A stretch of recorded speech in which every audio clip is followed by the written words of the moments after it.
Salut les 20 joueuses et 20 joueurs, ici Swatch, bienvenue dans cette 20 jeux de vidéo et aujourd'hui je vais vous expliquer les règles des 4 extensions de Dominations Road to Civilization.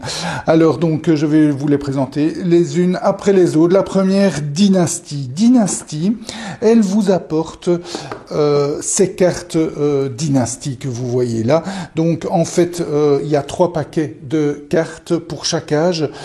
Donc l'âge 1, l'âge 2 et l'âge 3. Au début de chaque âge, on va drafter les cartes. Donc on va distribuer 3 cartes à chaque joueur. Chaque joueur va en prendre une, passer son paquet à son voisin, qui en prend une, qui passe le dernier à son voisin. Donc chaque joueur termine avec 3 cartes et pourra, pendant l'âge en cours, en jouer 2 sur ces 3.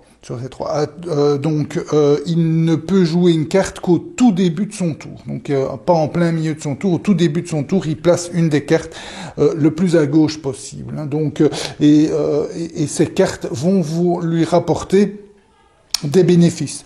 Donc, par exemple, des bénéfices en points de victoire, des points de victoire par nodus rouge que vous voyez là, des bénéfices en points de victoire, ici 10 points de victoire. En ressources, on gagne autant 5 ressources bleues.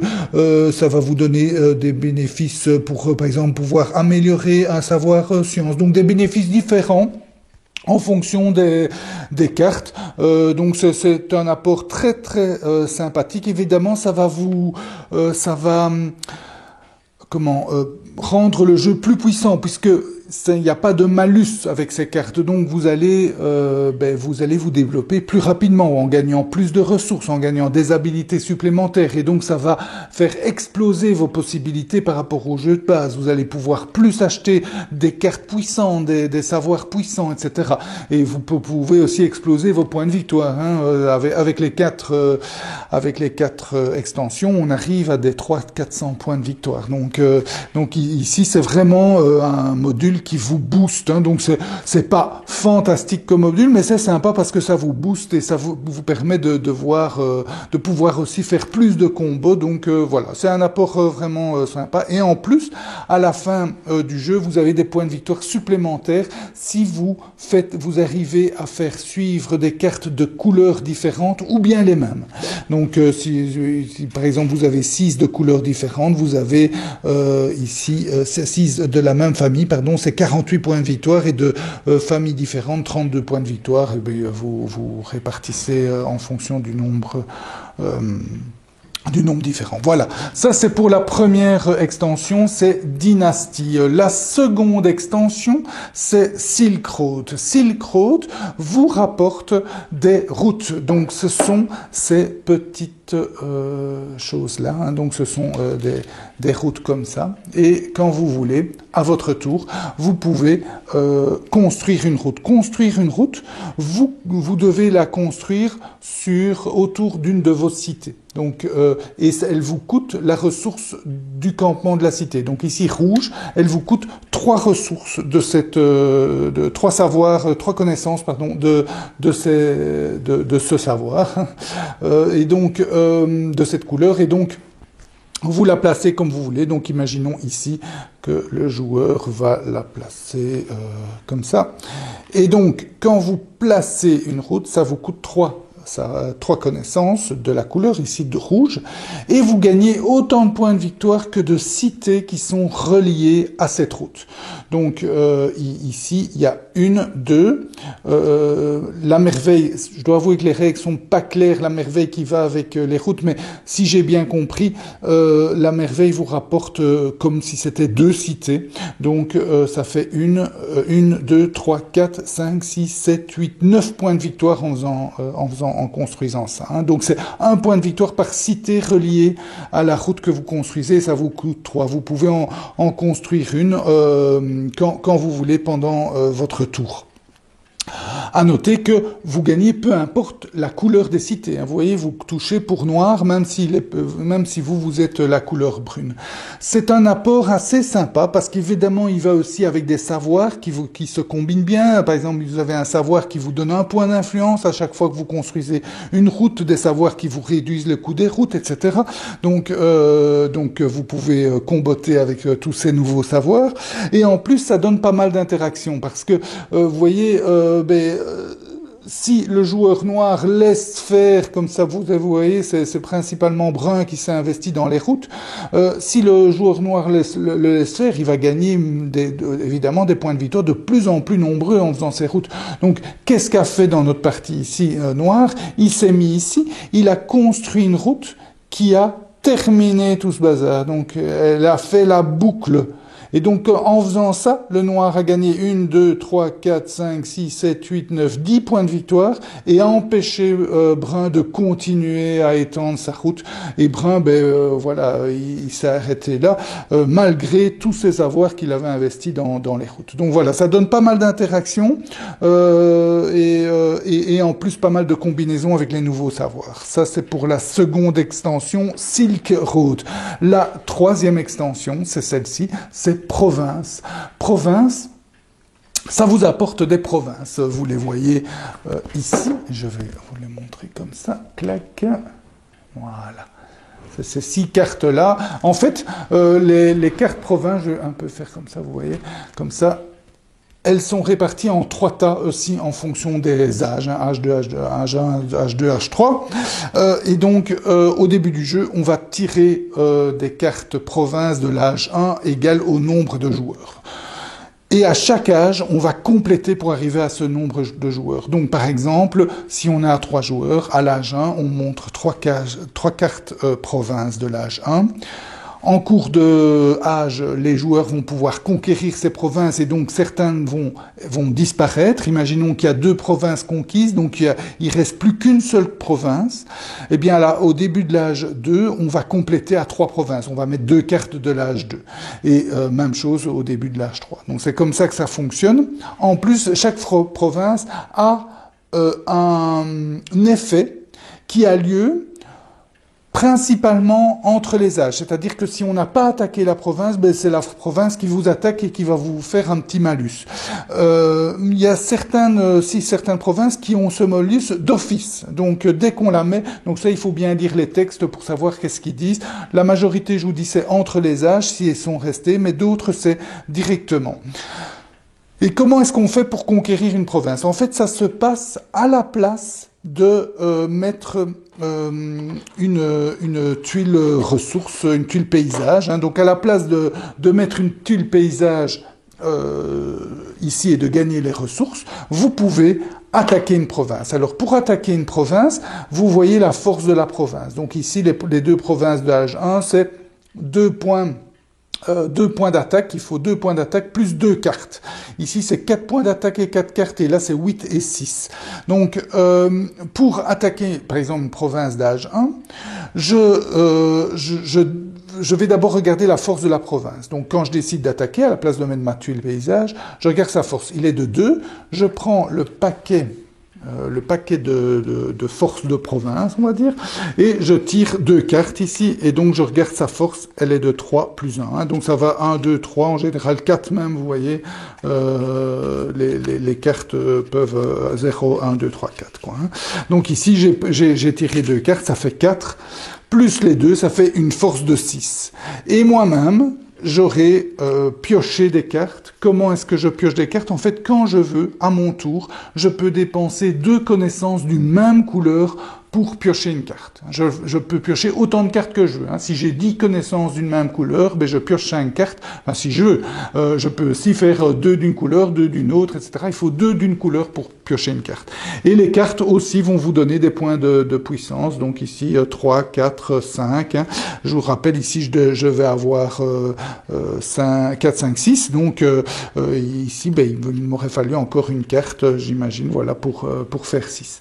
Voilà. Si je n'arrive pas, avec les cartes, à atteindre l'équilibre, donc je dois être égalité ou supérieur, si je n'y arrive pas, je peux diminuer de 1 mon influence, mes points d'influence. Pour chaque point d'influence que je diminue de 1, je gagne 1 point de force. Si ça ne suffit pas, c'est la catastrophe. Donc autant vous dire qu'il vaut mieux pas que ce soit la catastrophe, parce que si ça ne suffit pas, vous perdez tous vos points d'influence, vous perdez toutes vos cartes combat, et vous n'aurez pas réussi à gagner la province. Parce que quand vous la gagnez, donc il faut être égalité ou supérieur, eh bien, vous gagnez les points de victoire qui sont indiqués, plus les effets. Donc ça peut être vous donner vous permettre de jouer un personnage en plus, hein, un personnage comme ici, ou vous permettre d'améliorer un savoir ou d'améliorer une de vos cités, etc. Donc ça peut être des points de victoire, des ressources, des cartes. Donc voilà, ça c'est un peu des bénéfices dans tous les sens. Et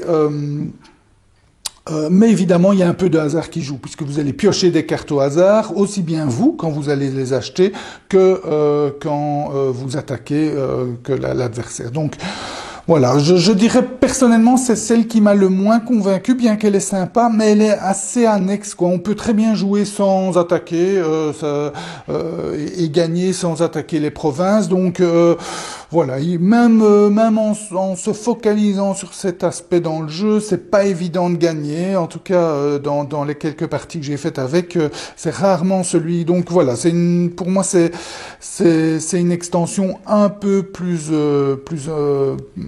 allez, à mettre entre parenthèses, en sachant que j'ai oublié un truc important. Vous voyez les points en jaune, ce sont des numéros. Donc vous avez des tuiles numérotées. Donc quand vous attaquez une province, vous gagnez les points de victoire, mais vous gagnez aussi la tuile correspondante que vous pouvez placer. Donc vous allez quand même gagner des ressources. Hein. Il faut pas rigoler, vous allez quand même gagner des ressources à ce tour-là.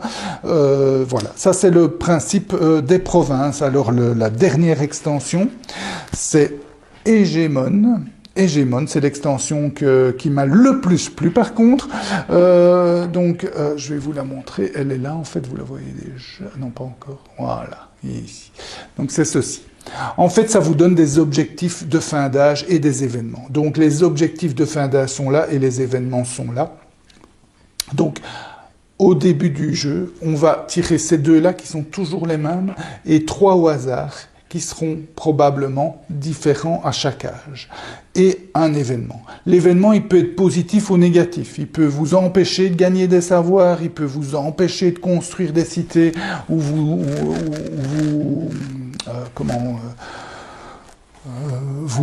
pas vous empêcher, mais vous ralentir dans votre progression, etc. Mais il peut aussi vous donner des bénéfices, plus de ressources et des choses comme ça. En fait, chaque fois que vous complétez un ensemble de 6 tuiles, eh bien, à chaque fois que vous faites ça, eh bien, vous pouvez vous tirer une nouvelle carte événement et vous appliquer les effets. Enfin, dorénavant, c'est cet événement qui a lieu en général à chaque tour. Ça vous donne un bonus ou un malus. Hein. Celui-ci, par exemple, vous permet de jouer une carte de moins, de tirer une carte de moins quand vous attaquez une province. Donc, évidemment, dans chaque extension, vous avez des cartes qui vont avec, donc tout est, pour ça c'est vraiment bien fait ces extensions, parce que tout s'imbrique. Chaque extension va avec des cartes savoir, avec des cartes comme ceci, des cartes événements, avec des cartes provinces, etc. Donc tout s'imbrique assez bien dans le jeu. À part, comme je le disais dans ma vidéo sur le jeu de base, les aides de jeu, on aurait aimé une aide de jeu plus complète qui regroupe tous les modules d'extension, mais bon, c'est pas grave, hein, on sait jouer sans. Hein. Donc revenons là-dessus. Donc les événements, des événements positifs ou négatifs, à chaque fois que vous complétez six tuiles adjacentes, je reviens plus sur le mot. Et puis les objectifs de fin ici dans cette configuration-ci, à la fin de l'âge 1, ces deux-là sont toujours cotés. Donc c'est celui qui a le plus de cartes de niveau de merveille qui remporte 10 points de victoire. Comme d'habitude, les égalités sont départagées par l'ordre du tour. Donc celui qui a le plus de cartes de niveau de merveille gagne 10 points de victoire. Celui qui a le plus d'influence gagne 10 points de victoire. Celui qui a le plus de cités non adjacentes gagne 10 points de victoire. Celui qui a le plus d'amélioration, de savoir améliorer gagne 10 points de victoire. Et celui qui a le plus de nodus orange. En sachant qu'à chaque fin d'âge, on reprend la tuile. Donc ça peut être la même, même, on les mélange et on en tire une autre. Hein. Donc par exemple celle-ci, ben, ce sont les cités adjacentes, ça c'est le nombre de routes, celui qui a le plus de routes, etc. Donc il y a aussi le nombre de cités tout court. Donc ça c'est pour ici, ben, vous avez ici, ben, vous voyez un objectif qui va avec les provinces et le nombre de provinces que vous avez conquis. Là c'est le nombre de cités niveau 2 et 3, le nombre de savoirs simples, etc. Et ici, ce sont toutes les couleurs de nodus, hein, les rouges, jaunes, verts, oranges, etc. Donc, c'est pas mal, hein, c'est pas mal parce que ça supprime vos objectifs. Donc, les objectifs dans le jeu de base, les objectifs privés n'existent plus. Maintenant, ce sont que des objectifs communs. Donc, il y a vraiment une compétition entre les joueurs. Ils vont essayer d'avoir la majorité. Bien que comme ça sort au hasard à chaque tour, ces trois-là, ben, des fois, ça peut bien tomber, quoi. Hein. Vous pouvez avoir déjà une avance de 3 nodus orange sur les autres quand on tire le hasard. Donc, il y a un peu de hasard qui joue aussi. Mais il y a aussi une compétition et donc plus d'interaction. Donc ça, c'est vraiment sympa. Voilà. Et c'est beaucoup plus facile, entre guillemets, à atteindre que les objectifs privés du jeu de base qui sont quand même très, très difficiles à atteindre. Voilà. Vous connaissez les 4 modules de cette extension, de ces extensions, enfin les 4 extensions de Dominations. Dans l'ensemble, quand vous jouez avec les 4, c'est tout à fait possible. Ça complique pas trop le jeu. Ça ouvre encore plus de possibilités de combos. Vous pouvez plus facilement vous concentrer sur l'un ou l'autre, vous concentrer sur ces objectifs, vous concentrer sur les routes, sur les provinces, etc. Donc pas mal de combinaisons. Les cartes ici vont vous apporter aussi pas mal de boosts et vont vous permettre aussi de donner des combos avec votre stratégie. Si vous pouvez par exemple produire beaucoup d'une ressource pour pouvoir ensuite construire la merveille qui va avec les routes, etc. Donc pas mal de combinaisons. Et comme je vous dis, ce qui est très très chouette avec toutes ces extensions, c'est qu'elles s'imbriquent bien. Hop, on crée des nouveaux savoirs. Il y a des objectifs. Vous voyez l'objectif route. Si vous jouez avec le module route, eh bien vous avez aussi l'objectif route. Si vous jouez avec le module sur les provinces, vous avez l'objectif province. Vous avez aussi des événements qui vont avec les provinces et les routes. Vous avez des savoirs qui vont avec les provinces et les routes, etc. Donc tout s'imbrique bien et c'est vraiment sympa de jouer avec les 4 en même temps. En tout cas, je vous le conseille, le jeu en devient encore plus riche. Je préfère encore, même si le jeu de base se suffit très bien à lui-même, les 4 extensions apportent réellement un plus au jeu. Voilà. C'était donc la dégustation des 4 extensions de Dominations. J'espère qu'il vous a goûté. Je vous souhaite de bien vous amuser. Santé et à bientôt.